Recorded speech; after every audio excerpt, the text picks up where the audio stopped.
తెలంగాణ జాగృతి ఆధ్వర్యంలో ఉద్యమకారుల ఆత్మగౌరవ సభలో కవిత మాట్లాడుతున్నారు. ఇప్పుడు లైవ్ చూద్దాం.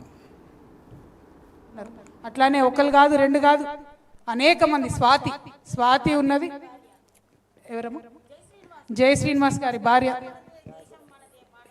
థ్యాంక్ యూ స్వాతి అమ్మ. అట్లానే అనేక మంది వచ్చిండ్రు. సాయిరామ్ అన్న వచ్చిండ్రు. తెలంగాణ అమరవీరుల ఆశయ సాధన సమితి అంజిరెడ్డి గారు వచ్చిరు. మలిదశ ఉద్యమకారుల సంక్షేమ సంఘం బత్తుల సోమయ్య గారు వచ్చిరు. తెలంగాణ ఉద్యమకారుల ఐక్య వేదిక కుమారస్వామి గారు వచ్చిరు. కరీంనగర్ ఉద్యమకారుల వేదిక రవీందర్ రెడ్డి గారు వచ్చిరు. తెలంగాణ ఉద్యమకారుల ఫోరం బోగే పద్మ గారు వచ్చిరు. ఉద్యమకారుల జేఏసీ కుసుమ సిద్ధారెడ్డి గారు వచ్చిరు. తెలంగాణ అమరవీరుల కుటుంబాల వేదిక తెలంగాణ జానకిరెడ్డి గారు వచ్చిరు. టీయూ జేఏసీ సాజిదా సికిందర్ గారు వచ్చిరు. తెలంగాణ ఉద్యమ జేఏసీ రావుల వెల్లయ్య గారు వచ్చిరు. స్వర్ణ తెలంగాణ సంక్షేమ సంఘం అట్లానే థామస్ గారు, మన ఖమ్మం నుండి వచ్చిన కృష్ణ గారు, అనేక మంది ఉద్యమకారులు అన్ని జిల్లాల నుండి వచ్చిన వాళ్ళు కనబడుతున్నారు. మా సింగరేణి నుంచి మా తమ్ముడు వెంకట్ గారు, శ్రీనివాస్ రెడ్డి గారు, కాచం సత్యనారాయణ గారు, తమ్ముడు రంజిత్ గారు, అట్లానే మురళీధర్ దేశపాండే సారు.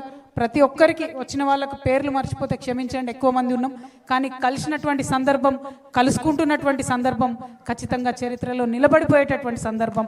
ఉద్యమకారుల కోసం మరొక ఉద్యమం చేస్తూ బయలుదేరేటటువంటి సందర్భం. కాబట్టి మిమ్మల్ని నేను కోరేది ఒకటే, కించిత్ బాధతో మాట్లాడినా మన వాళ్ళ మీదనే కొట్లాడాల్సి వచ్చిన ఈ టైంలో ఖచ్చితంగా మనం గుర్తు తెచ్చుకోవాల్సింది ఒక్కడనే.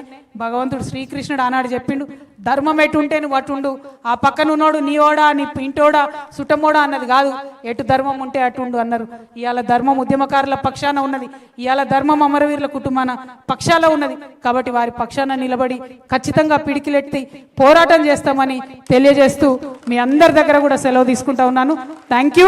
జై తెలంగాణ, జై తెలంగాణ, జై తెలంగాణ.